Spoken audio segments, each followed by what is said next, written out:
Empezamos, para terminar en hora, respetando los horarios. Tenemos una mesa sobre polarización y liderazgo, que si no he entendido mal en la presentación que nos acaba de hacer Mariano, parece que es ahí, ¿no? En la polarización hacia los líderes, la polarización afectiva, hay mucha más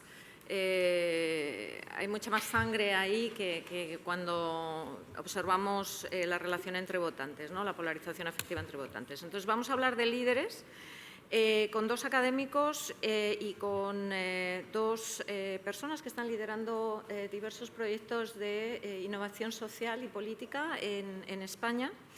Tenemos a Xavier. Xavier, ¿estás por ahí, verdad? ¿Xavier? No está. Bueno, entonces… Sí, estoy aquí. No se me ve, pero estoy aquí. Ah, de acuerdo. Vale. Bueno, pues empiezo presentándote a ti, Xavier. Es catedrático del Departamento de Ciencia Política y de la Administración de la Universidad Nacional de Educación a Distancia. Un currículum larguísimo, densísimo, muy exitoso, un gran experto en liderazgo político en España. Y lo hemos invitado precisamente por esa trayectoria que tiene muy extensa en el estudio de élites y por su libro más reciente, que es La teatralización de la política en España, que es un libro provocador en el sentido de que este temor que tenemos de que la polarización está causando un daño institucional muy serio al funcionamiento de nuestras democracias, hasta cierto punto en este libro se matiza al mostrar que la polarización no es incompatible con la creación de acuerdos. Tenemos después también por el lado académico al profesor James Weinberg. ¿Is that right? Weinberg, yeah. Weinberg, que es profesor titular en la Universidad de Sheffield.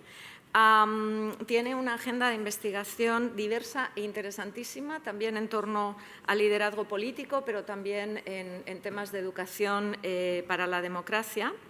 Y acaba de escribir un libro también muy provocador, que es Governing in the Age of Distrust, que pone el foco en cómo viven las élites políticas la polarización desde un punto de vista de que en realidad no todos los políticos son polarizadores, sino que muchos de ellos son también víctimas de esa polarización y de la falta de confianza que la polarización crea, cómo la viven ellos y qué consecuencias tiene para el ejercicio de la política. Por lo tanto, los dos libros, tratándose de líderes políticos, creo que tienen, especialmente el de James, una visión bastante humanizadora hasta cierto punto de la labor del político, ¿no?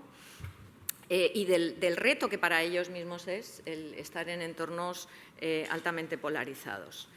Tenemos después a Irene Milleiro, que es la responsable de Ashoka, que es una organización muy conocida de innovación social, una trayectoria amplísima en ese ámbito, en el ámbito de la innovación social. Abogada, entiendo, con formación también en derechos humanos, en formación para la democracia.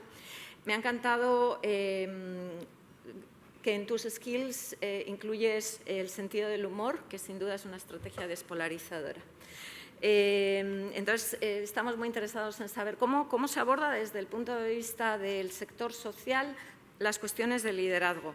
Y tenemos finalmente a Mireia. Tu apellido es complicado, Diuri, exacto. Y Mireia, muchísimas gracias porque ha saltado a la palestra en el último momento, no lo ha dudado en estar aquí con nosotros. Mireia viene representando a una organización muy interesante que se llama Talento para el Futuro y es una organización que está intentando movilizar a la juventud, que aunque parece que no es la más afectada por la polarización, o no es la más polarizada, pero sí que parece que hay retos en su participación, ¿no?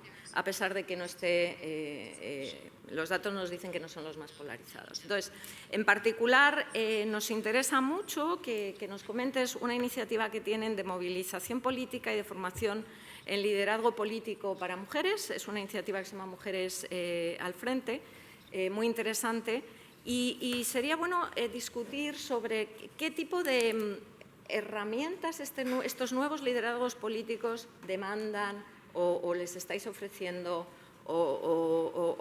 bueno, todo lo que tiene que ver con la decisión de entrada en política por parte de gente joven en un contexto como este de polarización que en principio no parece demasiado apetecible, ¿no? 15 minutos para cada uno. Vamos a ver si somos estrictos en el mantenimiento de los tiempos y después abrimos un rato para la discusión. Empezamos con Xavier, si os parece. Pues muchas gracias. Adelante. Muchísimas gracias por la invitación. La verdad es que estoy impresionado porque el nivel de los ponentes es elevadísimo y me alegro mucho de tener a James aquí al lado, bueno, aquí al lado, en la distancia, entiéndaseme, porque cito su libro, lo he trabajado y lo cito en el mío y me ha parecido muy interesante el enfoque que adopta.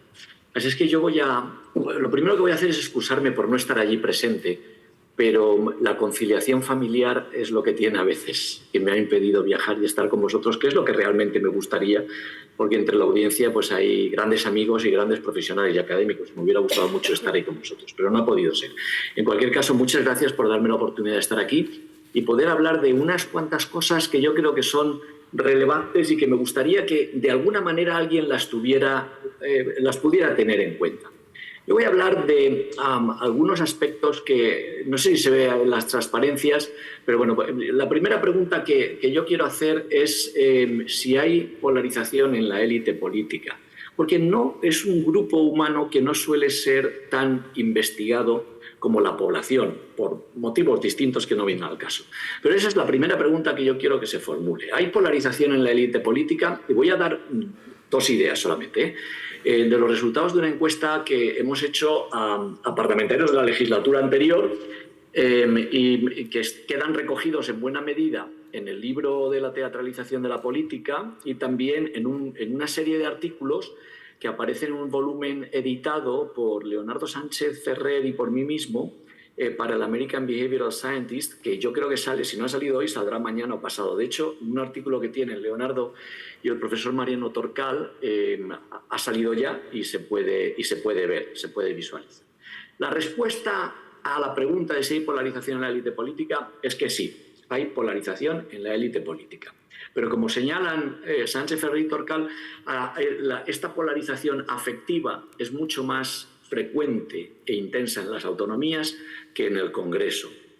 Ciertamente, entre los políticos, el rechazo hacia los otros, que no son como ellos ideológicamente hablando, los que están en otros grupos, ese rechazo es más alto que el que se da en la ciudadanía y además es mucho más acusado en los extremos ideológicos y especialmente en los nacionalistas catalanes, no así en los vascos.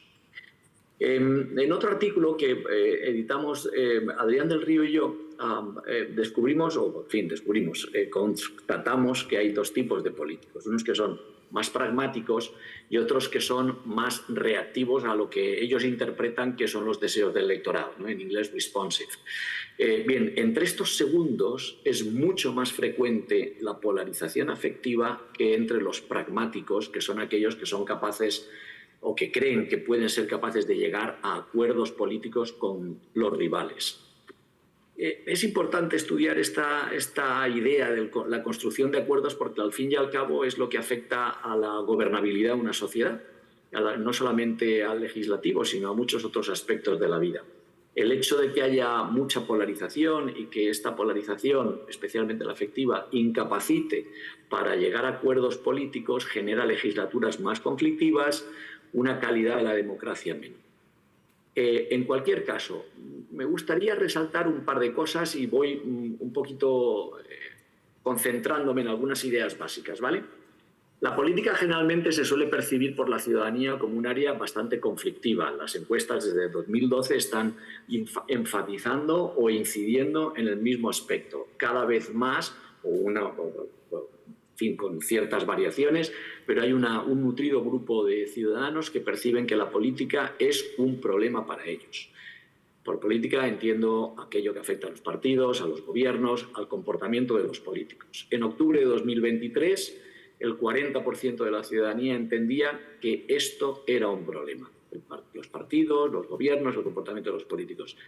Hace unos meses, bueno, este mes, en el avance de datos del CIS, el 30% perciben que los partidos, los gobiernos, el comportamiento de los políticos es un problema en este país y además aparece como el primer problema según los resultados del avance de septiembre de 2020. Bien, también entre los parlamentarios se percibe que la arena política es conflictiva. Cuando se les pregunta en una escala de 0 a 10, donde 0 es no hay conflicto, 10 hay bastante conflicto, la media en el Congreso es de puntuaciones de 7 y en las autonomías un poquito más baja, es de 6. O por decirlo de alguna otra manera, aproximadamente el 70% de los parlamentarios puntúan entre 7 y 10 en esa escala de conflicto, pero en esa misma escala, entre el 7 y el 10, en las comunidades autónomas es el 46%. Bien, esta es la percepción que tenemos. Hay mucho conflicto, en fin, el Congreso están todos los días a la greña, hay mucha polarización, eso es cierto. Pero vamos a ver lo que ocurre en la actividad legislativa. Mirad, os he puesto aquí un gráfico. Es la primera vez que se presenta en público este gráfico porque el que está publicado contiene un pequeño error que ya se ha corregido para el volumen del American Behavioral Scientist. Mirad, esto es el comportamiento legislativo. Esto es el índice, este gráfico refleja, tiene dos líneas, una en azul, otra un poco más en roja o marrón. La azul es el Congreso de los Diputados, la marrón es la de los parlamentos de las autonomías y hace referencia al índice de inclusión. Va desde 1977 hasta 2023. Ese índice de inclusión va de 0 a 1, donde 0 indica que el partido que propone una ley es incapaz de incorporar a una votación afirmativa o a la abstención a las personas que votan en un parlamento, ¿vale? Un 1 quiere decir que todo el Parlamento vota a favor de esa ley.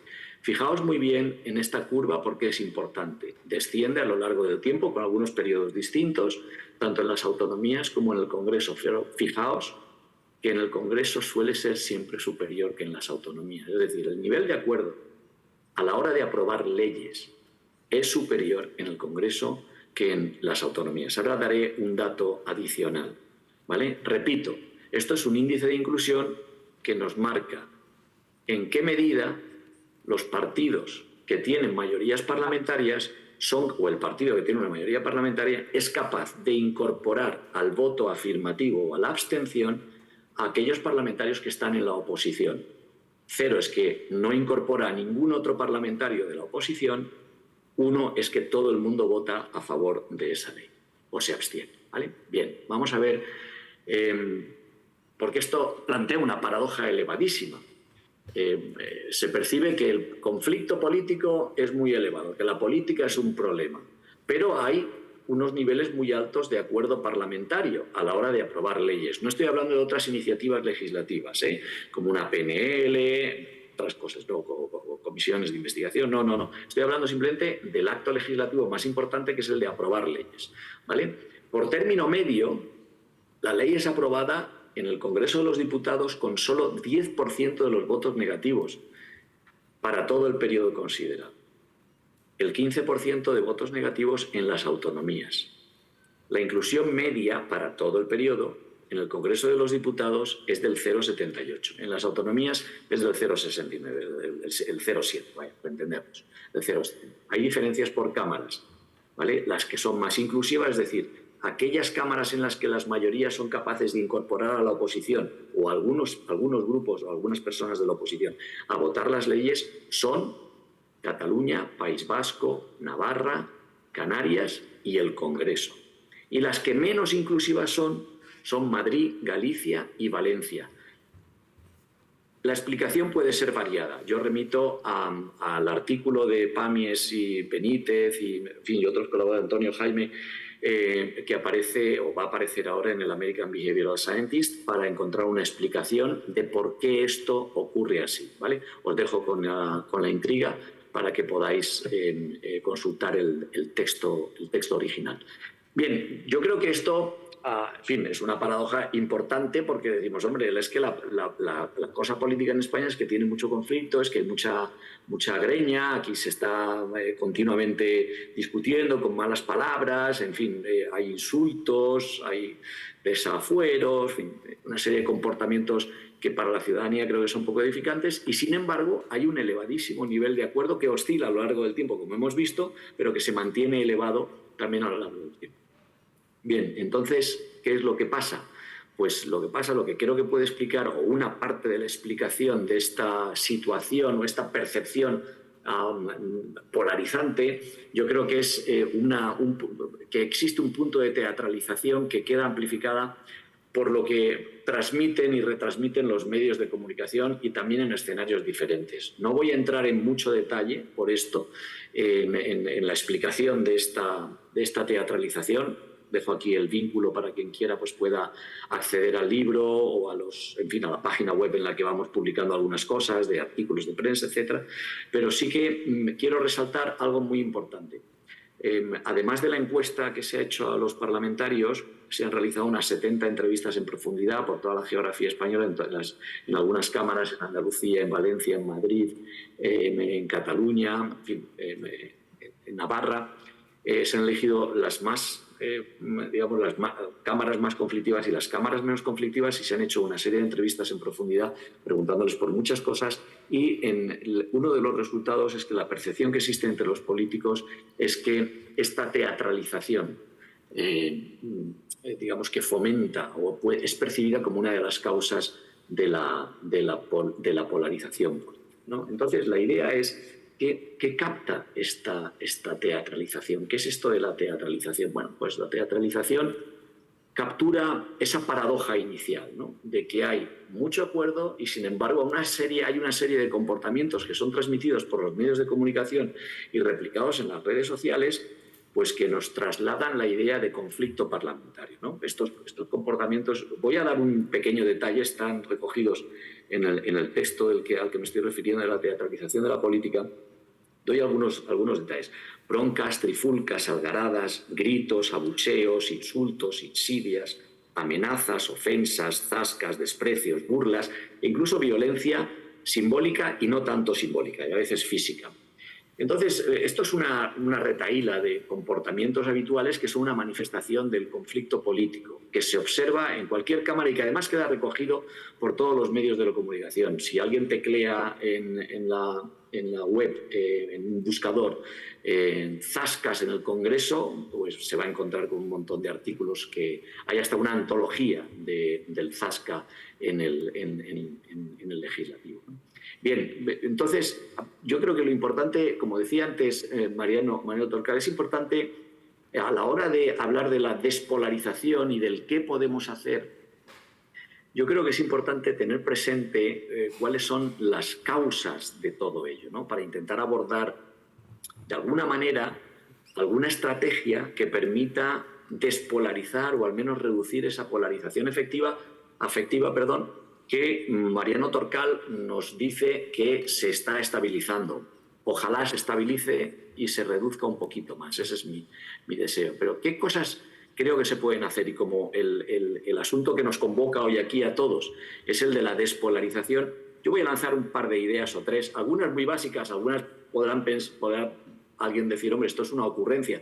Bueno, bien, sí, es una ocurrencia, pero quiero que tengáis presente que no solamente se me ocurren a mí, que también están recopiladas por las declaraciones de una buena parte de los políticos que nos representan. Veréis, hay un científico social, Emil Durkheim, que en el siglo pasado, a principios de este siglo también, nos decía, hombre, vivimos en una sociedad que está descuajaringándose, y una de las formas que tenemos de intentar remitir los efectos de este descuajaringamiento de la sociedad es el getting together, el juntarse, ¿no? El incrementar las interacciones, el mantener una densidad social.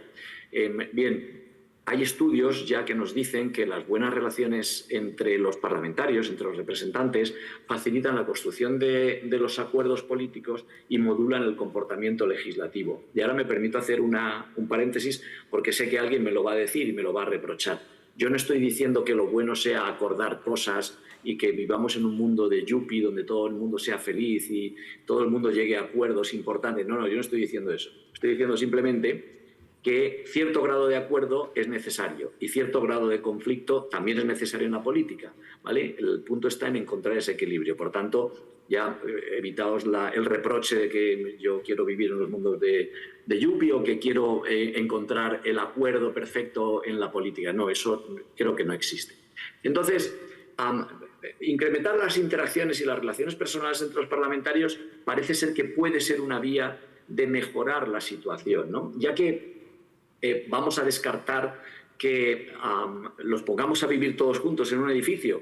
Imaginaos que el Congreso de los Diputados y el Senado pues dice, alquilamos o construimos un edificio aquí a las afueras de Madrid, por ejemplo, o el Parlamento de Cataluña a las afueras de Barcelona, un edificio donde vivan los parlamentarios en el tiempo de que dure su legislatura. Estarían obligados a relacionarse entre ellos fuera del Parlamento, fuera de sus actividades políticas. Yo no creo que esto sea una solución, esto lo descartamos, pero apunta hacia esa idea, ¿no? Creo que es importante en la práctica, y aquí lanzo algunas ideas ni siquiera para la discusión, sino simplemente para la reflexión individual de cada uno. En la práctica yo creo que es importante apuntar hacia una socialización en la tarea parlamentaria. Fijaos, el otro día estuve yo hablando con algunos diputados y con algunos, gente que está en los medios de comunicación como consultores y me decían, es que no hay nadie que enseñe a los parlamentarios nuevos qué es esto de estar en el Parlamento. No tienen ni idea, tienen que recurrir a consultores para que se lo expliquen. ¿Por qué no el Parlamento o el Congreso de los Diputados, el Senado, cualquier cámara pudiera hacer un curso cero para parlamentarios noveles? Os recuerdo que son casi o aproximadamente el 50% de los parlamentarios en cada legislatura. Cuando hay elecciones, aproximadamente el 50% son nuevos. Y sus jefes de filas no suelen enseñarles a hacer las cosas. Hay países en los que ya se hace, por ejemplo en Canadá. Un curso cero de qué es esto de estar en el Parlamento, qué se hace, qué no se hace, cuál es la cortesía parlamentaria. Ahí es la forma o el sitio en el que se aprenden las normas implícitas que conducen a que, por ejemplo, dos parlamentarios no se insulten, no se peleen, no escupan, por ejemplo. Eso son cosas que se dan en los parlamentos, lo podéis ver en la red. No se increpen entre ellos. Hay cursos de oratoria parlamentaria, por ejemplo, lo cual contribuiría también a elevar un poquito el nivel de nuestros parlamentarios, que, bueno, con notables excepciones, como la de Aitor Esteban y algunos otros, pues, en fin, es un poco deficiente esta oratoria y esta presencia parlamentaria. Hay otro aspecto que sería importante, yo creo que es relevante tenerlo presente, es el de reforzar la autoridad de las presidencias de la Cámara. En el libro cuento una anécdota que cualquiera que vaya a una Cámara de representación, un día de pleno o de control de gobierno, se dará cuenta. O sea, cuando uno está ahí dentro, no se oye nada por el griterío de la gente. Y la presidencia de la Cámara suele decir, por favor, señorías, cállense, cállense. Y nadie le hace caso. Siguen continuamente. Entonces, generalmente, nadie le hace caso. Entonces, a lo mejor un reforzamiento de la autoridad de la presidencia podría ayudar, pero no un reforzamiento a través de las normas, que quizá también con sanciones. No sé si sabéis que las sanciones que se aplican en los parlamentos son muy lenitivas, o sea, son muy suaves, ¿no? O sea, se sanciona, por ejemplo, llevar armas blancas, pero no se sanciona insultar al oponente, ¿no? Entonces, a lo mejor reforzar la autoridad, pero no a través de normas, que probablemente también, sino a través de acuerdos implícitos, es decir, que llegue un momento en que los propios parlamentarios, sus jefes de filas, pero también cada uno, pues, se dé cuenta de que hay ciertos espectáculos bochornosos que conducen, y esto los parlamentarios lo perciben así, que conducen a la desafección de la ciudadanía y a generar más polarización y más controversia entre unos y otros. Y estoy terminando ya. Y yo creo que uno de los aspectos sobre los que se podría también reflexionar es sobre la selección de los políticos. Es un tema que está muy poco explorado. En España se ha explorado algo, yo mismo lo he investigado en algunas cosas con Guillermo Cordero, pero hay una selección adversa que a lo mejor se podría revertir realizando una selección un poquito más ajustada, siguiendo algunas de las indicaciones que nos daba el profesor Manuel Alcántara en su texto del oficio de político, ¿no? Haciendo una selección y, sobre todo, haciendo entender a los partidos que el efecto negativo de una mala selección de los parlamentarios o de los candidatos es muy elevado. La gente deja de creer en los partidos, deja de creer en las instituciones y también en sus representantes. Lo dejo aquí, no quiero extenderme más. Muchísimas gracias por la oportunidad que me habéis dado de contar las 4 cosas malas que sé y espero que no os haya aburrido mucho. Muchas gracias.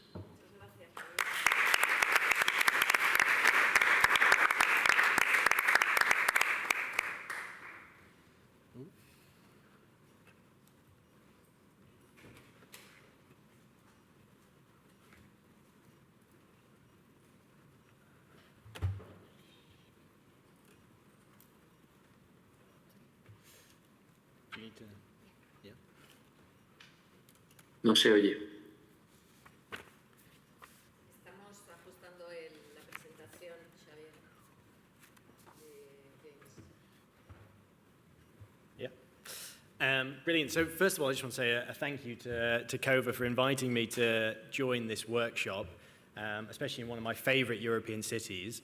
I'd like to say that the weather's just the same in the UK at the moment, but it would be a massive lie. So it's nice to escape. The first confession I must make is that I'm not a polarization scholar by trade. I'm a political psychologist. But what I have done is spent the best part of the last decade studying the psychology of politicians, their personalities, their behaviors, their traits, where they come from, their learning styles, their mental health, their perceptions of trust. And I'm going to draw on some of this work in a very much a cherry-picked fashion to talk to 3 prompts that COVA gave me. Okay, we won't use that. Or that.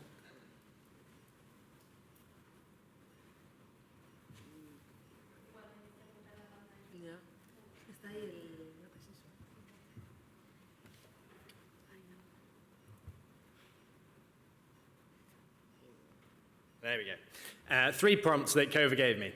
Specifically, what does elite polarization look like and when does it actually warrant concern? Which I think is an important question we often jump ahead of. What are the causes and consequences of elite polarization and how might we depolarize our elites? And I've added on the last bit, in conditions where that is necessary and or desirable, because it may not always be. So the first question then, what does it actually look like? When does it warrant concern?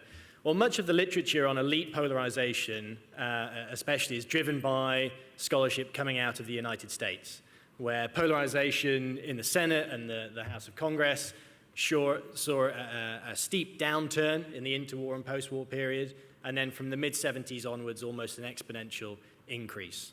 But there are good reasons to think that the US might be an outlier. So if we look at mass polarization in the US and elite polarization, they track almost hand in hand. But they're out of kilter with much of the rest of the world, where you see short-term fluctuations in polarization. So a couple of graphs here from the UK, where we see expert assessments of main political parties, and instead of a kind of big doom loop and then a rise out, we see lots of short-term fluctuations, and even in the last 5 years, when concerns about polarization have really intensified, we've seen parties moving in the same direction, not in opposite directions. So that means then that we can't necessarily take assumptions about polarization for granted, and we need to interrogate some of the claims we're making a little bit more intensely to be sure about what we mean when we say polarization is here, polarization is dangerous. And I agree with the likes of Andreas Schedler, who works at CEU, when he says, and Ava mentioned this morning, the same thing, we need to think more carefully about conflict. Because democracy requires conflict, but it also needs to contain it. So we might have 3 states, and I'm drawing here on Schedler's work. There might be a state in which democracy has shallow conflict. And there was lots of literature post-millennium about cartel parties, catch-all parties, where there were no real programmatic distinctions between parties. They'd taken democracy hostage. We were having essentially the opposite conversation that we're having today. We were having elections without choice. We might have ordinary levels of conflict, where there's actually genuine democratic competition between our parties, and that requires them to be different. And in that sense, difference is good, provides people with choice. But then we might also have excessive or extraordinary conflict, where that confrontation has escalated to a point of threatening democratic institutions, especially those second-order institutions, the checks and balances that keep democracy stable. And this is where we might locate some of our contemporary concerns about polarization. So elite polarization, understood as excessive conflict, is a state of play where we have non-bounded conflicts between elites. So conflicts that aren't restricted to any one policy field or institutional sphere or even geography, but they take the entire polity in their grip. They're questions about the rules of the game. They often turn into bipolar conflicts between two dominant parties or camps, groups of parties, or even imagined political communities, as Benedict Anderson wrote. And they crowd out the space for multipolar conflict, which we would expect in any state of ordinary conflict in a healthy democracy. These excessive conflicts or polarization are also characterized by distrust between elites that takes on an affective component. We've touched on this a lot today already. It's an emotional animosity that exists between these elites regardless of their ideological differences, whether those are smaller or larger. And these often translate into Manichean divisions about the good versus the bad, the protectors of democracy against the enemies of democracy. So what does it look like in practice then? Well, here I'm just sharing some data I collected for a book project a few years ago. I've just taken 3 questions, and it's hard to read these, I know, on the screen. So if you want a copy of the slides afterwards, please ask me. I know I'm rattling through at quite a speed. So we've got 3 questions pertaining to attitudes to immigration, inequality, and climate action. And in the columns, we've got samples of members of parliament in the UK, just over 60, 400 plus locally elected or regional politicians, unsuccessful candidates at both tier of governance, and then the British public. And what you see is, in the columns I've highlighted in red, there is some difference between voters and politicians on the left and right, and that's good. It might just represent the kind of ordinary conflict that we would expect in a healthy democracy. But you can also see that the polarization between elites is in some cases 2 or 3 times larger than it is amongst voters. So there's something different going on with our elites than there is in the mass population. And if we turn to questions fielded to MPs in that study about affective ties between them and other colleagues in their own party and colleagues in other parties, we see that emotional animosity I was talking about as well. So I've just highlighted 3 rows as a kind of indicative evidence of this. And these are feeling thermometers, 0 to 100. So for instance, when asked how much do you trust your colleagues, there was a 31-point gap on average between how much politicians trusted colleagues in their own party and trusted colleagues in other parties. A 30-point gap between how much they thought colleagues in their own party would act ethically compared to those in other parties, and a 31-point gap between how much they thought they could depend on colleagues in their own party to work in the interests of the country as opposed to the same interests of politicians in other parties. So it leads to a state of play of excessive conflict or polarization that facilitates anti-democratic claims or legitimates anti-democratic claims to changing these rules of the games. So what are the causes and consequences then? Well, much of the literature on elite polarization focuses on their socialization within parties, their education, political interests, political expertise even. But I'm going to focus more here on the psychology of politicians, thinking a bit about their personalities. And then as a consequence, I'm actually going to think a bit about how polarization impacts them as human beings through the lens of mental health. So cause then, the personalities of politicians. For the same book project I mentioned before, I got over 800 politicians and candidates in the UK to complete measures of personality, specifically Big 5 personality traits and basic human values.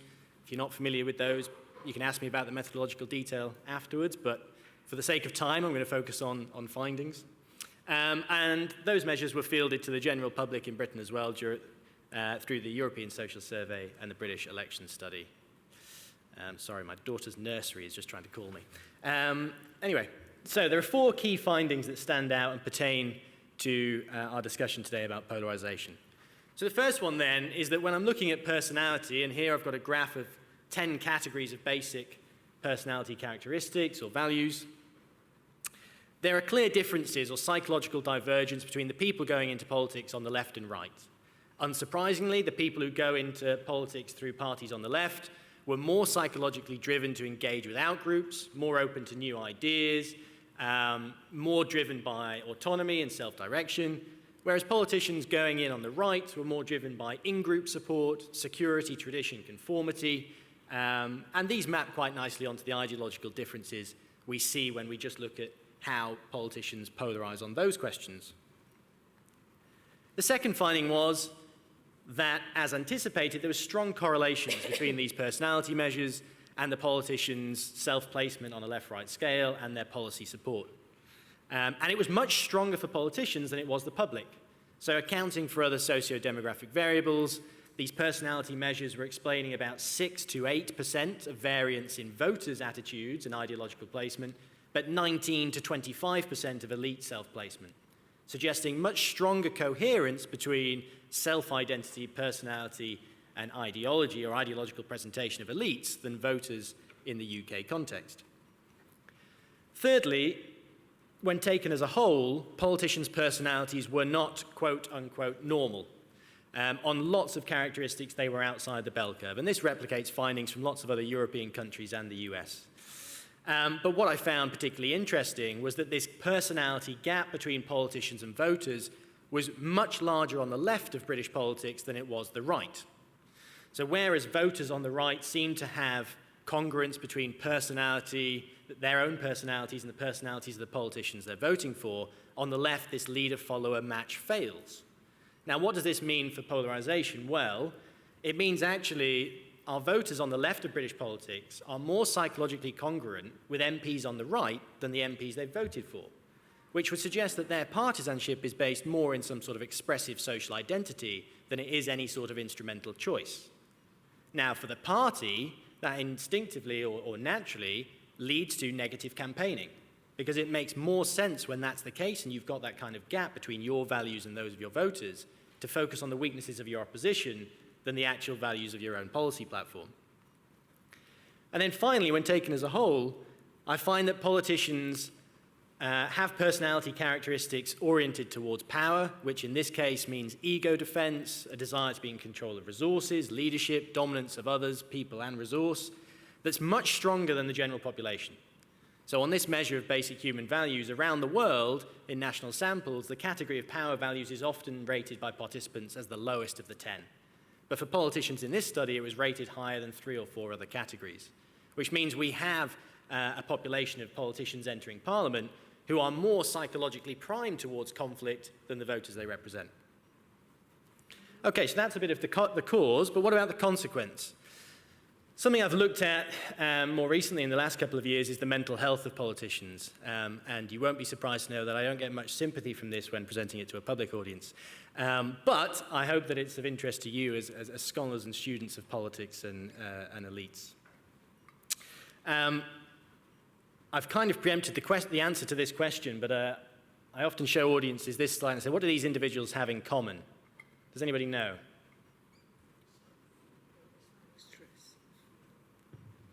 No? Well, they all resigned, all high-profile politicians who resigned, and mentioned mental health or well-being in their resignation statements. Jacinda Ardern, Nicola Sturgeon both made it explicit. John Fetterman actually spent 2 weeks in a psychiatric unit and was very open about this. And the odd one out here is Kjell Bondevik, because he actually resigned due to stress but came back and was elected again, suggesting a level of empathy in the Norwegian population that we might not have in the UK.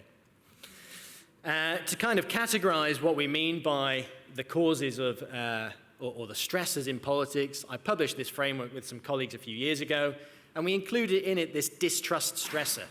That's the generalized cynicism, abuse, hostility that politicians have to endure and is often more intense in polarized contexts. And I started to explore it with interviews with 51 politicians spread across a number of different parliaments, asking them simply, has your work as an elected politician impacted your health and well-being? If so, how? And the transcripts were dual-coded for our stresses framework. And we found that distrust was in the top 3, and so was organizational stresses, which refers to the toxicity of the working environment that you're based in. And that in itself is speaking to issues of elite polarization. A couple of quotes here then. You got one UK MP. He said, I've never had a job in my life where people get to sling mud at me, almost assassinate my character whenever the hell they feel like it. At a horizontal level between elites, this Canadian MP said, I've worked in the military. Then you really were a team, whether you were Army, Navy, or Air Force, and you're really not lonely. Here, there's all the facade of being a team, but you have to be very guarded about what you say and who you say it to, and your colleagues aren't necessarily on your side. And then finally, I've added one extra quote about social media, because this came up a lot. This colleague's quote exemplifying the point that social media seems to exacerbate this distrust stressor.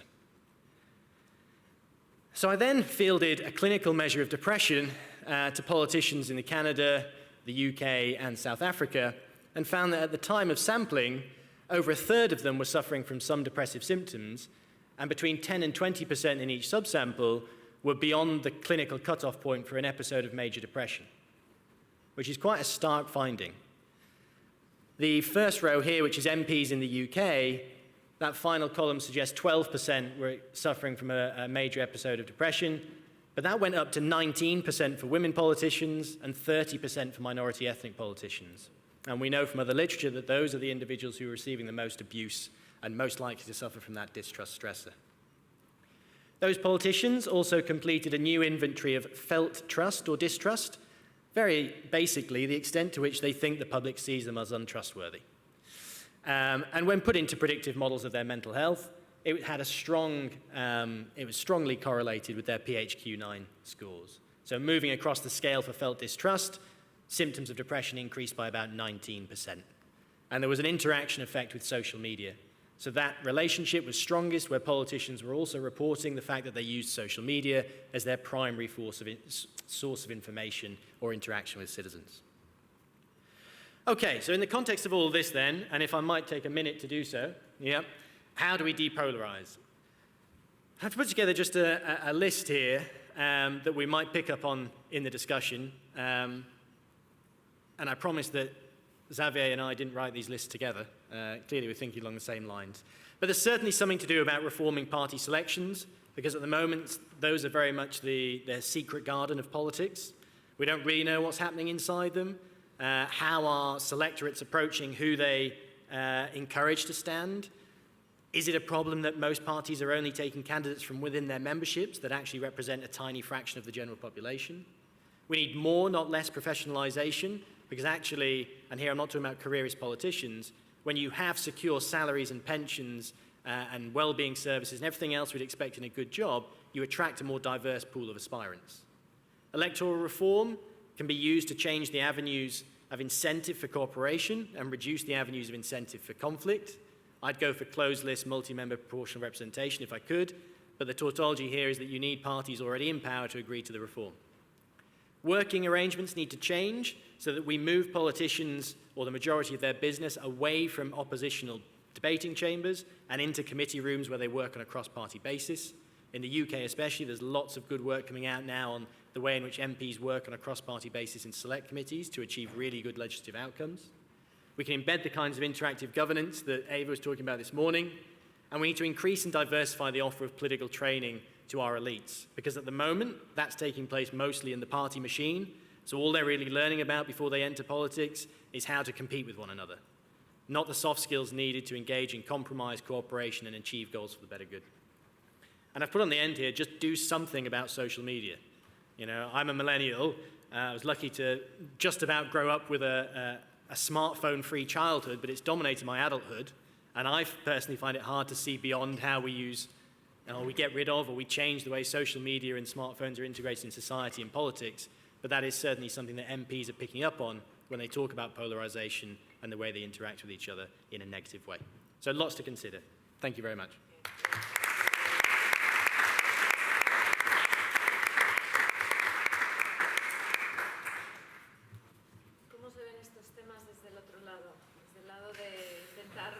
Profesionalizar esos nuevos liderazgos. Irene. Bueno, yo creo que Mireia va a hablar un poco más de eso, pero yo quiero dar un par de ejemplos de cosas que creo que van a ser relevantes en la práctica en el día de hoy. Gracias, Covadonga, por invitarme. No nos conocíamos y aún así confiaste en mí para venir aquí hoy. Me llevo de este curso ya, seguro, ya más de lo que os voy a dar. Así que gracias. Y aunque decías que Ashoka es muy conocido, voy a dar 30 segundos de explicar qué es Ashoka porque mucha gente no lo va a conocer. Ashoka es la mayor red de emprendedores sociales del mundo. En Ashoka, desde Ashoka, lo que hacemos es identificar a emprendedores sociales que están obsesionados por resolver un problema social y que además tienen una visión muy sistémica de ese problema social. Eso es quizá la característica ¿no? más especial de los emprendedores sociales Ashoka, que tienen esa visión sistémica en que intentan transformar el sistema en el que vive ese problema para solucionarlo, ¿no? Y eso se hace desde, bueno, pues con una perspectiva muy amplia de mirar a la legislación, mirar a los actores que influyen en ese sistema, etcétera. Podemos hablar luego un poquito mejor. Entonces, tenemos casi 4.000 emprendedores sociales en nuestra red en 97 países ahora. Yo soy la directora de Ashoka en España y Portugal. Aquí en España y Portugal tenemos unos 60 emprendedores sociales en esta red. Y hago una pequeña cuña publicitaria. Los nuevos los presentamos aquí en Barcelona el 20 de noviembre en Cosmocaixa. Si queréis venir, os lo recomiendo porque creo que va a ser, presentamos a los nuevos 5 emprendedores, varios son catalanes este año. Y bueno, 20 de noviembre, 6 de la tarde en Cosmocaixa, os invito y os convoco. Y de esta red de emprendedores aprendemos mucho, ¿no? De esta red de emprendedores vemos un poquito cómo cada uno dentro de sus temáticas abordan graves problemas sociales y graves retos sociales. Y hoy os quiero hablar de 2 proyectos, de 2 emprendedores, una emprendedora y un emprendedor, que, bueno, pues que intentan abordar la despolarización o la polarización desde 2 perspectivas diferentes. Uno más con lo que tiene que ver con polarización afectiva, otro más, y las redes sociales, que vamos a hablar ahora, y otro más sobre la polarización ideológica, y también los 2 un poquito relacionados con la tecnología, ¿no? Que creo que es interesante. Entonces, vamos a empezar con Elena Puig. Esto me ha salido aquí demasiado grande, pero bueno, dice Measuring the Polarization Footprint. Elena tiene una organización que se llama Build Up. Y Elena lo que Build Up hacía era desarrollar soluciones tecnológicas un poquito innovadoras para intentar trabajar los temas que tienen que ver con solución de conflictos, en general conflictos políticos, conflictos armados en diferentes países del mundo, ¿no?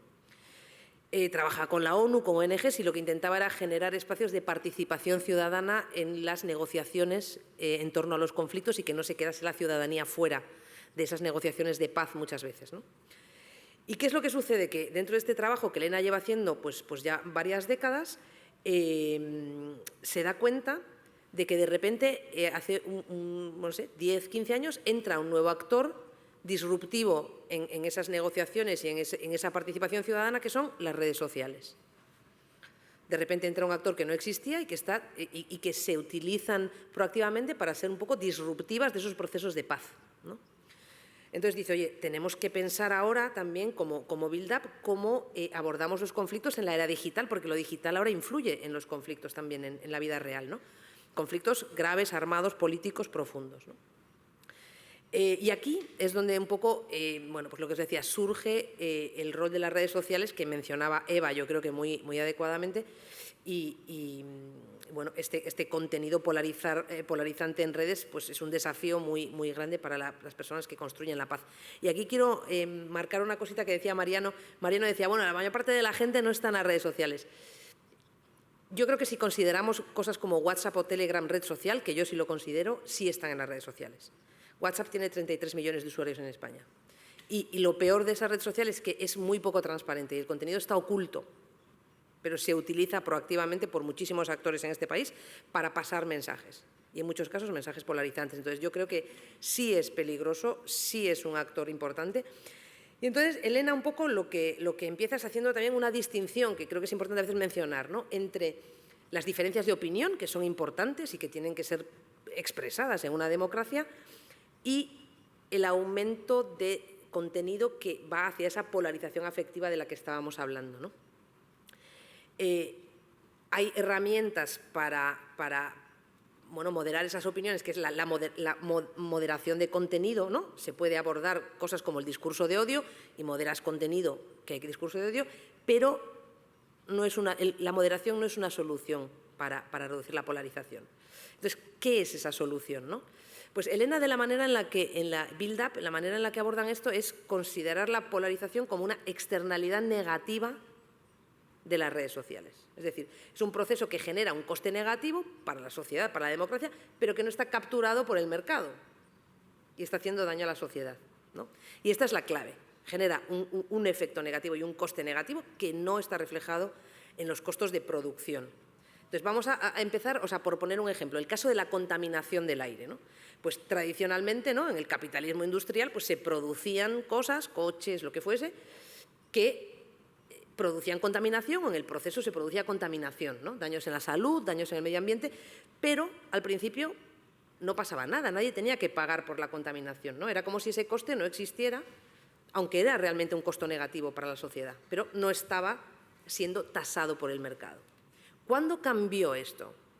Pues cambió cuando de repente se pudo medir la huella de carbono, por ejemplo. Entonces se pueden introducir mecanismos como tasar la huella de carbono con un impuesto, lo cual a mí como empresa, organización que contamina, me supone ya un coste. Entonces tengo un incentivo para no hacerlo, ¿no?, que es el coste económico que me supone. Y Elena ve de una manera un poco similar las redes sociales.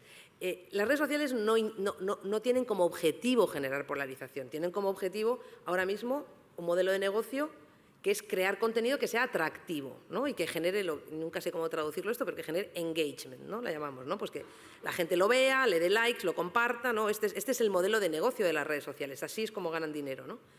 Esa es la métrica clave de los algoritmos. Los algoritmos están entrenados para promover el contenido que dé más engagement, porque es lo que me va a dar más dinero como red social. Y la polarización es un subproducto de eso. Entonces, ¿qué pasa? Que como el contenido polarizante es muy atractivo, pues resulta que, ¿no?, seguimos como red animando a mover, mi algoritmo se anima a mover ese contenido polarizante, ¿no? ¿Qué pasa? Que no hay incentivo para mí como red social para limpiarla. ¿Por qué? ¿Por qué me voy a abordar eso si es lo que me está dando dinero, si es mi modelo de negocio? Entonces, lo que surge en la cabeza de Elena y de Buildup es ¿qué pasa si podemos medir la cantidad de contenido polarizante que se difunde en las redes? O sea, lo que ella llama la huella de polarización, igual que la huella de carbono. ¿Qué pasaría si pudiésemos medir y pudiésemos asignar responsabilidades a las diferentes redes sociales, ¿no?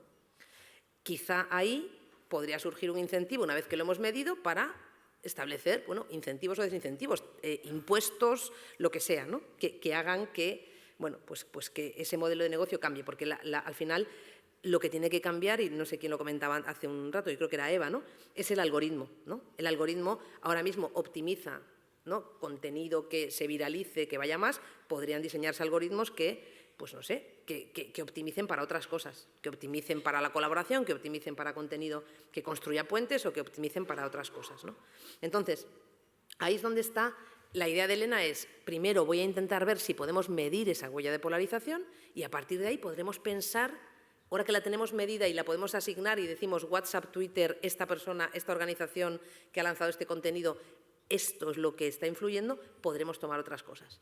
Entonces, Elena está haciendo un piloto, sé que es una idea un poco loca, pero nuestros emprendedores sociales suelen tener ideas un poco locas, pero que luego, ¿no?, llegan a algún lugar. Está haciendo un piloto en Kenia y está intentando medir la polarización en torno a las elecciones en Kenia a través de 4 cosas, ¿no?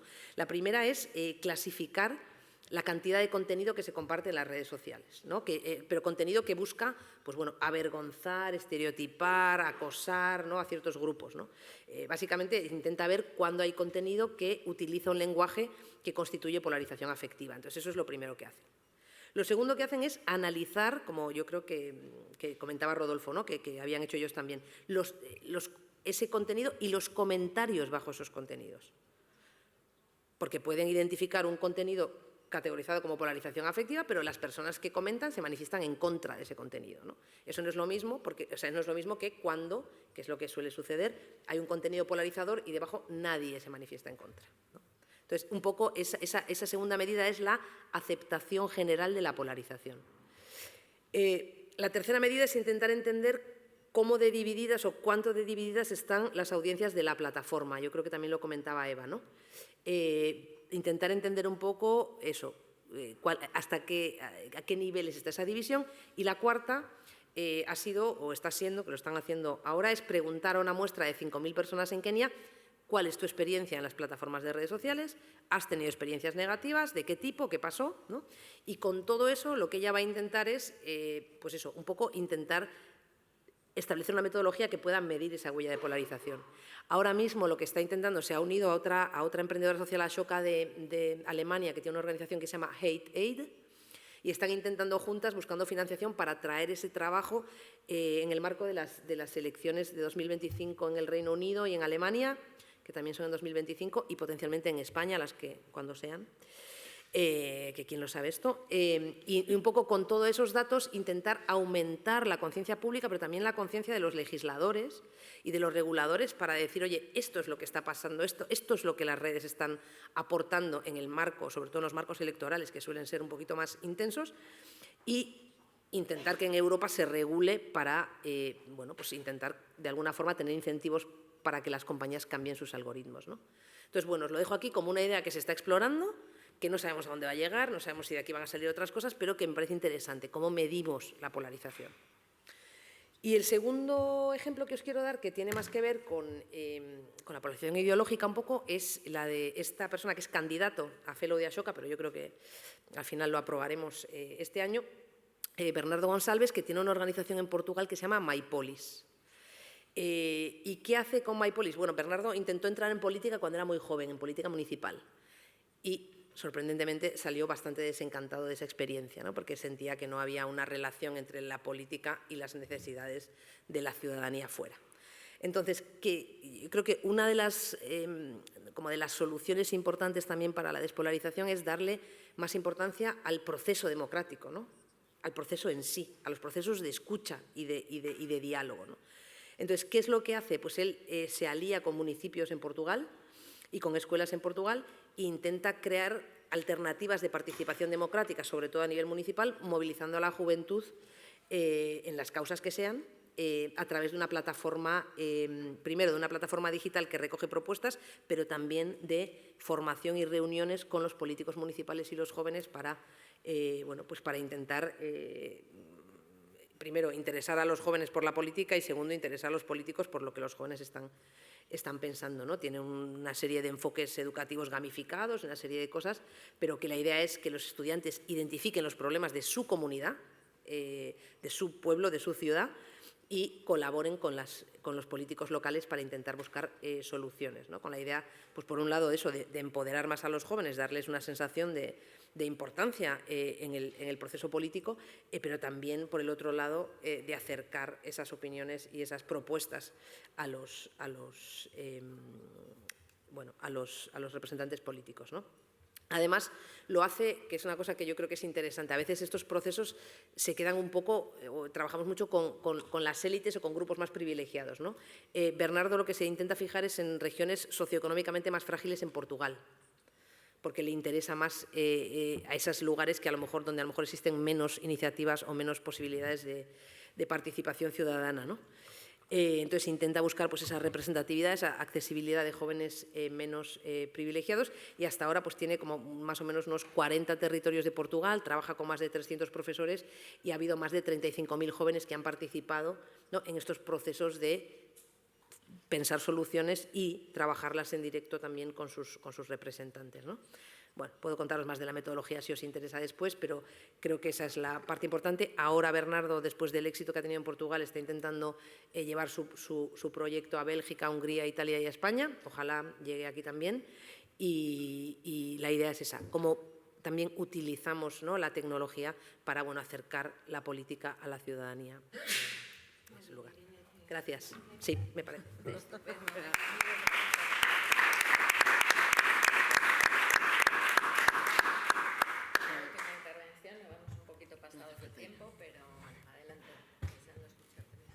Vale, perfecto. Pues encantada de estar aquí y de hablar un poquito del papel de la juventud en la despolarización de los liderazgos. ¿Vale? Voy a comentaros yo también un poco qué es Talento para el Futuro. No hace falta porque yo he sido muy sencilla en este sentido. Digo, veréis, el mensaje con el que nacemos un poco cuando estamos con nuestros amigos, pues tomando algo o sencillamente aquí ahora, es hablándonos, mirándonos unos a otros y escuchando lo que estamos diciendo. Espero que lo justo como para que os parezca que lo que estoy diciendo tiene algo de sentido, ¿vale? Y no necesitemos tampoco una presentación.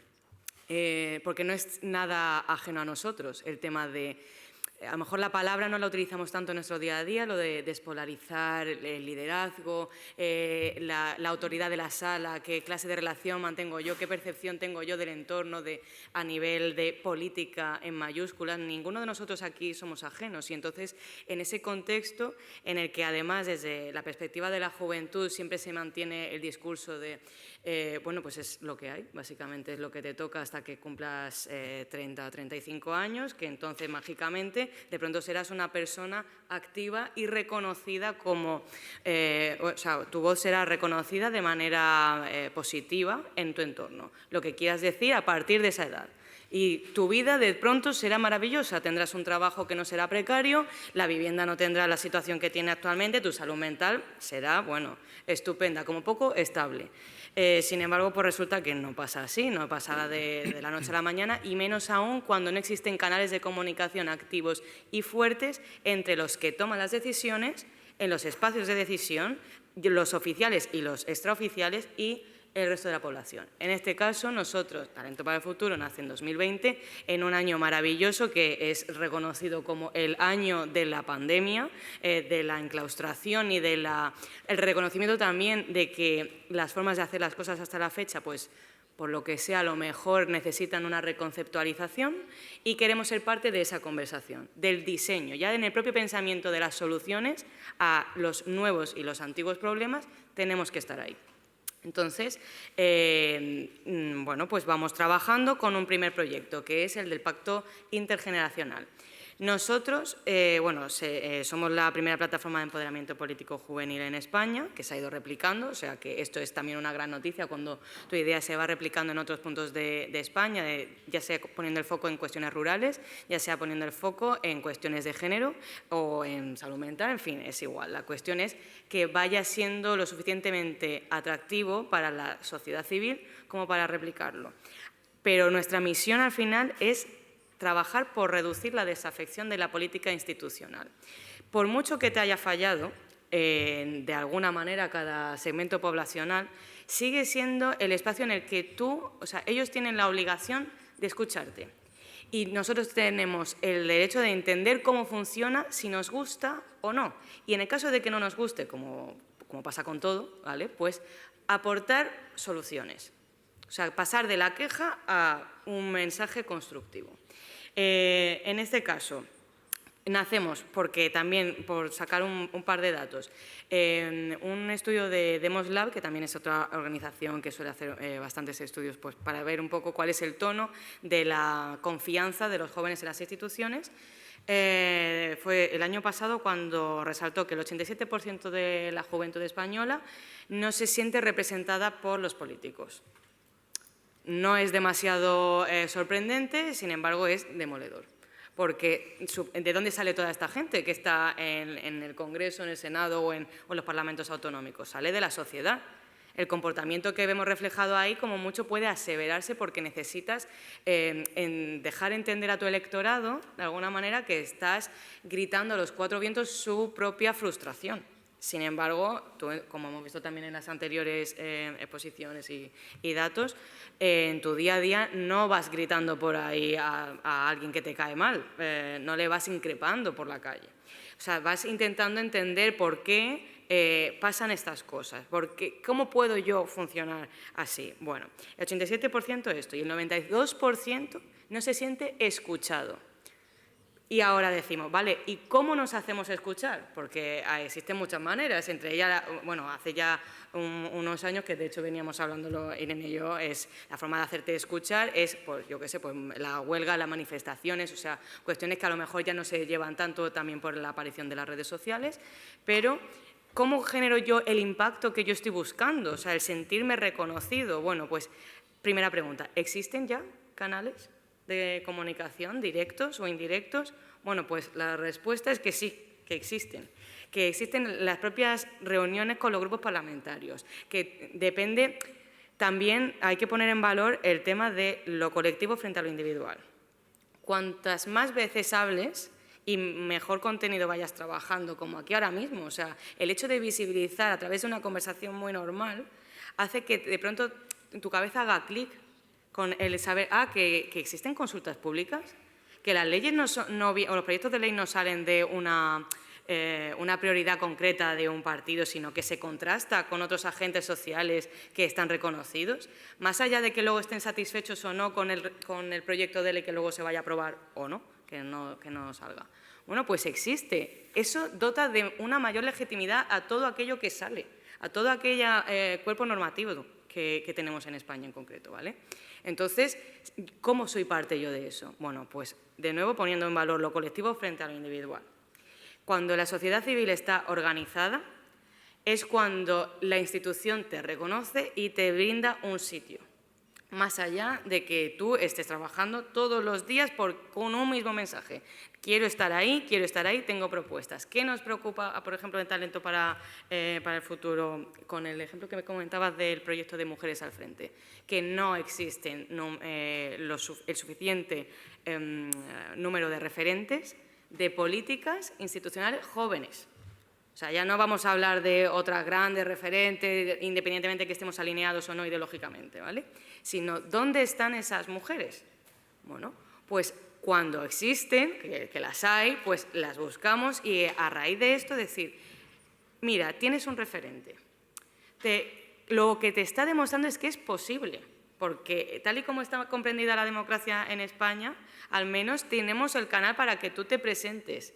Que ya sea porque en la agenda pública ahora la cuestión de género esté posicionada mucho más arriba, para hablar bien o mal, pero al final digamos que en defensa de los derechos humanos, pues visiblemente no te puedes posicionar como que es algo negativo, como poco esta influencia, este trabajo de incidencia de decir es que necesitamos las voces de las mujeres y de las mujeres jóvenes, porque se enfrentan a situaciones diferentes, o sea, desde una perspectiva y unas soluciones frescas, nuevas, por el sencillo hecho generacional. Y queremos ser parte de manera, o sea, trabajando en alianzas.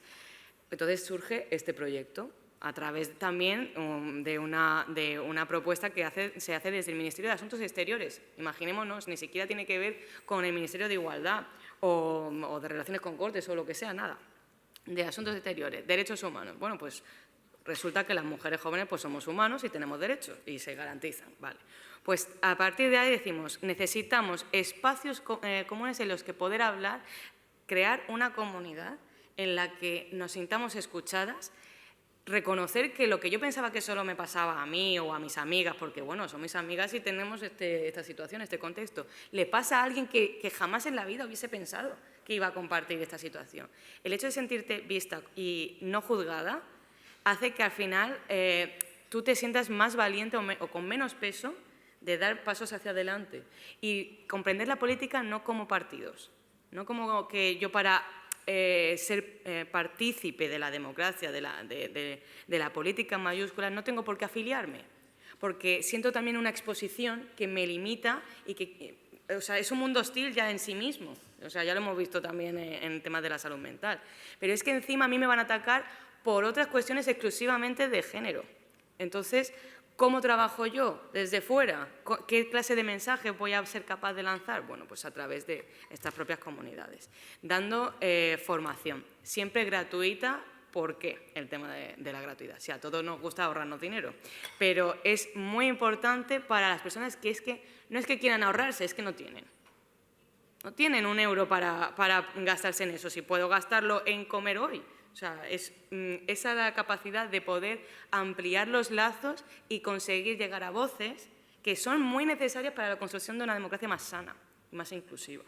Entonces, bueno, pues tuvimos la primera edición también con formaciones de personalidades también que sean reconocidas, porque esto también es importante, cuando alguien que es un referente, a lo mejor no el tuyo, pero es reconocido en el entorno, como, bueno, pues Irene vino aquí a darnos una charla también sobre los nuevos tipos de liderazgo, que es que me acuerdo perfectamente, para que tú sepas, ¿eh? O sea, hablamos de el tipo de liderazgo tradicional es el suma cero, ¿vale? O sea, o lo eres tú o lo soy yo.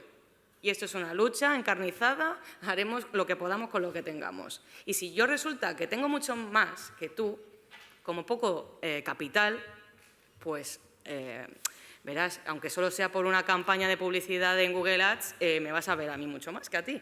Entonces ya lo que es conocido es reconocido, genera una confianza.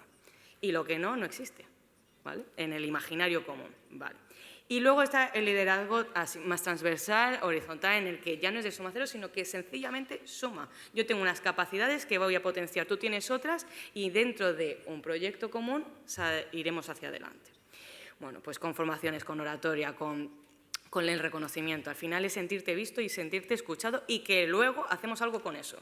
Porque está muy bien que estemos hablando, por ejemplo, aquí ahora, o en las formaciones estas de Mujeres al Frente, o cualquier otra de las 2000 que hacemos. Si luego no materializas eso en algo que llegue a quien no está en la sala. Una vez llega, es cuando te sientes que ha valido la pena. Y a lo mejor me he explayado, pero espero que no haya hecho falta una presentación para esto, y muchas gracias.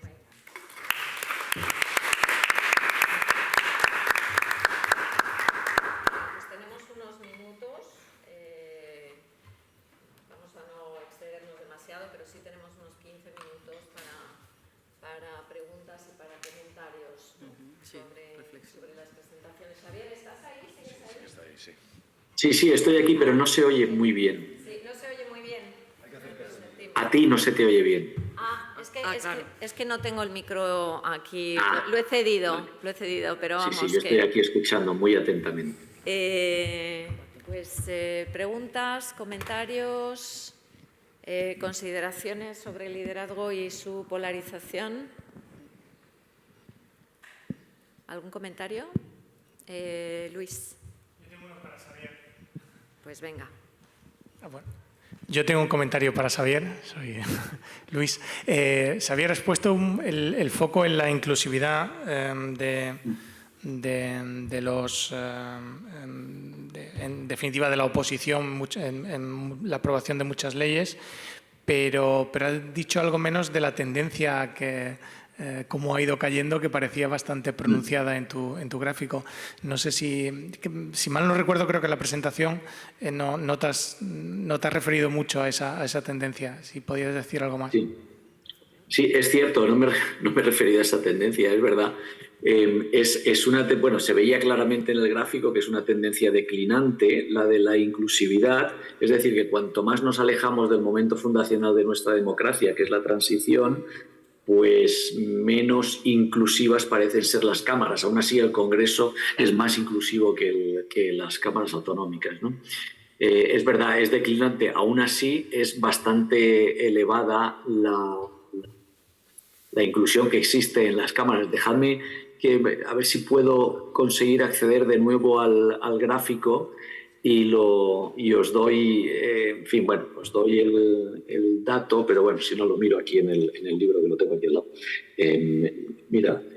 Aún así, en el momento, más o menos, la legislatura última ha declinado bastante, pero aún así está alrededor entre el 0,5 y el 0,6. ¿Eso qué quiere decir? Que el índice de inclusión es verdad que es bajo. Esta legislatura pasada es la segunda más baja de la historia, ¿vale? Pero aún así está entre el 0,5 y el 0,6, más próximo al 0,6.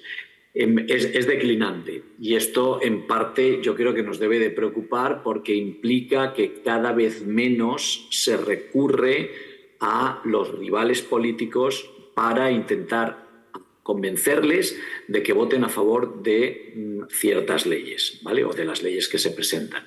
Es decir, que fracasan los esfuerzos negociadores. Y esto es en parte debido no solamente a la fragmentación parlamentaria, sino sobre todo a la polarización que existe entre las élites. Cuando observamos que Vox, Junts y Esquerra Republicana, con menos frecuencia, pero especialmente Vox y Junts, son los partidos que presentan una mayor animadversión hacia los rivales, ¿vale? Entonces, esto es preocupante porque son actores políticos de primera magnitud en estos momentos. Y esto nos da una indicación de por dónde van los tiros y por dónde pueden ir los tiros. Repito, no tenemos datos de esta legislatura concreto, pero sí de la pasada. Y ya digo, la renovación media de las cámaras es aproximadamente un 50%. Podemos hacer la extrapolación de la cámara anterior a la actual con ciertos matices y ciertas prevenciones. Pero la tendencia es declinante, y eso es, en cierta medida, motivo de preocupación para algunos por el efecto que tiene en la sociedad. No tanto a nivel legislativo, que también, porque se hacen leyes que parecen que sean leyes que van para una parte y no para todos, no para toda la sociedad, para todo el arco parlamentario y por lo tanto para toda la sociedad, sino porque tiene una clara manifestación en la sociedad. Es decir, lo que ocurre en las cámaras no se queda como en el aforismo de Las Vegas, lo que ocurre en Las Vegas queda en Las Vegas. No, traspasa las fronteras de las cámaras y se traslada a la sociedad. Y eso puede ser algo que debe preocupar. Gracias por hacer esta pregunta porque me ha dado la oportunidad de matizar un aspecto que no había tratado. Gracias, Luis. Gracias, Javier. Marga, ¿tenías una pregunta? Ahí detrás. Jaime, ¿verdad? Sí. Adelante, Jaime. Hola, de nuevo gracias porque son muy interesantes todas las reflexiones. Yo hago una pregunta primero dirigida a James y después a Irene y Mireia conjuntamente. Y es, nos centramos mucho en, diríamos, en las condiciones más políticas, tanto de las élites como de los ciudadanos, pero quizás hay un paso previo psicológico que es la empatía, la posibilidad de empatizar, ¿no? Todo lo que tiene que ver con esas neuronas espejo que parece que no están igualmente distribuidas, en todo caso. Ponerse en el lugar del otro, ¿no? Ponerse en la situación del otro, el velo de la ignorancia, el no saber si tú puedes ser como esa persona algún día, que tú ahora eres rico y puedes ser pobre, o puedes tener trabajo ahora y después no tener trabajo. ¿Hasta qué punto esos son elementos psicológicos, incluso, digamos, no sé si genéticos o psicológicos, o tenemos que tratarlos desde la psicología o desde la cultura, ¿no? Esa capacidad empática, que yo creo que es desarrollar esa empatía es un paso previo a que no se produzcan, ¿no?, ciertas polarizaciones, porque tienes la capacidad de empatizar, ¿no?, más allá de todo lo que hemos dicho, que efectivamente tiene una gran relevancia en el ámbito estrictamente político. Y más desde un punto de vista, lo ligo con la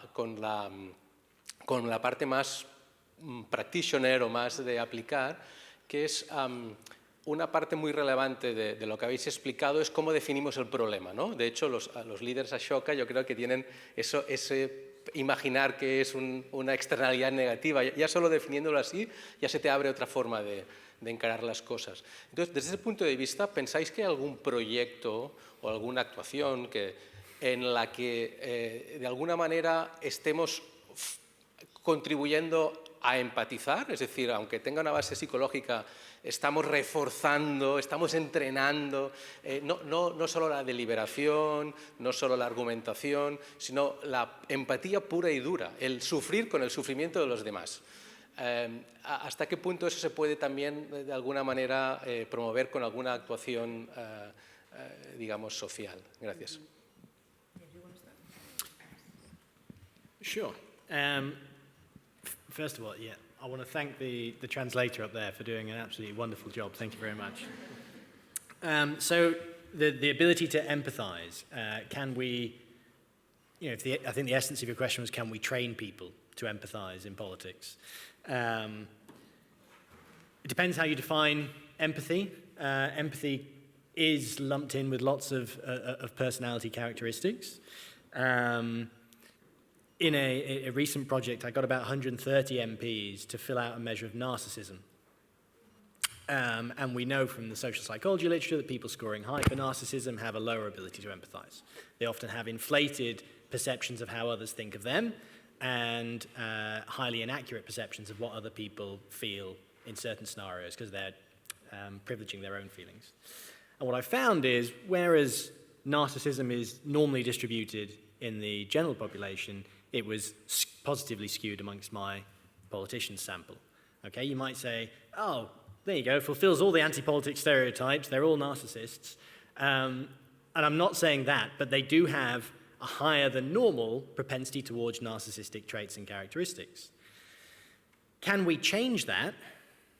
Well, the neuroscience in psychology would say no. What we know about personality is that roughly 50% is inherited, and the other 50% we don't really know. Lots of people think your personality can change based on how you're socialized. But if you go back to the 70s, 80s, when academic ethics were a little looser, there were lots of twin studies where twins were studied over a long period of time in different countries or different households and continue to score exactly the same on various personality tests. So we don't know where that other 50% comes from, but it does seem that after about the age of 12, 13, it's incredibly hard to change someone's personality. So rather than looking to change the personalities of our existing politicians, what I suggest we do is look to change the entry routes into politics that diversify the people who are attracted to it as a job. And that partly means changing our political culture, right? So that actually people who aren't predisposed to those kind of narcissistic qualities and that love of conflict and competition see this as a viable route. And it's also about changing the way that we select candidates, and that gets back into examining that secret garden of party selectorates. Bueno, para Ashoka el tema de la empatía es hiper importante. De hecho, uno de los objetivos que tiene Ashoka con sus emprendedores sociales de educación es, no sé muy bien cómo traducirlo en castellano, pero que todos los niños master la empatía, ¿no? Y hay muchos emprendedores sociales que están trabajando en este tema y te invito a echar un vistazo. Uno de los más importantes es una canadiense que se llama Mary Gordon, que tiene una organización que se llama Roots of Empathy y que trabajan básicamente el desarrollo de la empatía desde niños hasta mayores, de muchas maneras, incluyendo llevando bebés a las clases de los niños, llevando a un bebé pequeñito a las clases, pero hay muchas maneras. Y para Ashoka y para lo que es el cambio social, creemos que ese es el paso número uno, pero yo le pondría un calificativo a la empatía. Nosotros hablamos siempre de empatía consciente, empatía activa. Es empatía que te lleva luego a hacer algo. Porque si yo empatizo, pero sigo caminando, digo, ay, qué pobre, ¿no? O sea, lo que queremos promover es una empatía activa, una empatía que a ti que te lleva a un lugar de decir, ole, ¿y ahora qué puedo hacer yo? ¿Con quién me uno? ¿Y cómo me convierto en un agente de cambio, ¿no? Entonces, una empatía con un extra de agente de cambio, pero es clave. De hecho, tenemos un montón de cursos, de recursos en las páginas de Ashoka sobre empatía, porque es el inicio de todo, ¿no? Y si cuando nosotros hacemos un proceso de selección de estos fellows bastante pesado, ¿no? Y bastante profundo, ese es el inicio de todo. La empatía con alguien, a veces alguien cercano, a veces no, la empatía por una situación que está sufriendo otra persona, ¿no? Y de ahí surge la innovación, el emprendimiento y el impacto social, ¿no? Entonces, es absolutamente clave. Yo sumaría aquí una cosa, teniendo en cuenta que estamos hablando de política, el que tenemos enfrente y el que tenemos al lado es un potencial enemigo, de alguna manera se presenta así, un rival. La empatía es algo que se va poniendo en práctica, o sea, no nacemos con todos los conocimientos del mundo, los vamos desarrollando, los vamos descubriendo. Entonces, ejemplos, por ejemplo, la formación esta, ¿no? O el curso, como comentaba antes, el curso para qué es lo que puedo hacer yo ahora como diputado o como miembro de una cámara representativa, ¿no? Bueno, es que a lo mejor también hace falta, aunque parezca un poco absurdo, el curso sobre cómo ser persona. Porque se olvida. El que tengo enfrente, por muy diferente que piense a mí y por muy agravante que sea la propuesta legislativa que tiene delante, mi tarea es hablar con esa persona, entenderla en el sentido más emocional de la palabra, ¿no? De manera que no pueda atacar a su esencia. O sea, es algo prioritario. Dentro de esto, bueno, se pueden hacer proyectos, le podemos poner el sustantivo que sea, pero la realidad yo creo que radica en mirar a la persona que tienes delante y recordar que es una persona, que es algo que, por ejemplo, estamos, al menos en los grupos de trabajo y esto que tenemos a la hora también de presentarnos también al entorno, tanto de lo social como institucional, en lo privado, es decir, es que las instituciones las llevan personas, las prioridades las marcan personas, las empresas están formadas por personas. O sea, al final, el efecto que nosotros estemos buscando tendremos que seguir mencionando a lo mejor por ahora esta verdad de perogrullo, que es, en esto somos iguales, en la manera en la que pensemos tendremos mil divergencias, pero poniendo esto sobre la mesa hasta que ya no haga falta hacerlo. O sea, que no haga falta ser conscientes proactivamente. Pero bueno, como la experiencia vital es esto, una práctica detrás de otra, pues ponerlo en valor.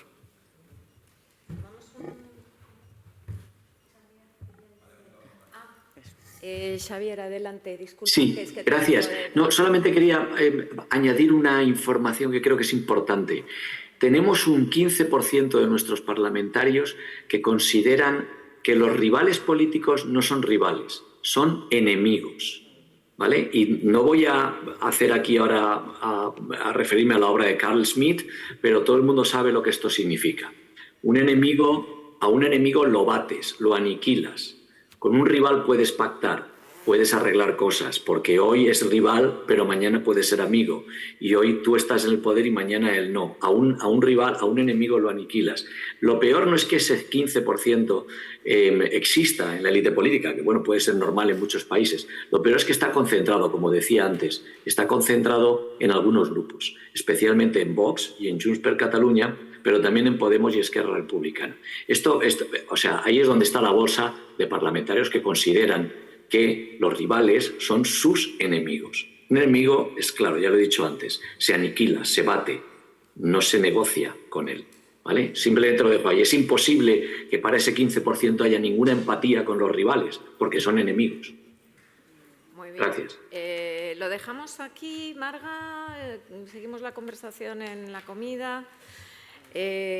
Muchísimas gracias. A vosotras. Gracias por venir aquí, por compartir la experiencia del día a día y por compartir tu investigación. Gracias, Xavier. Muchísimas Gracias a vosotros por invitarme. Muchas gracias. Nos vemos mañana.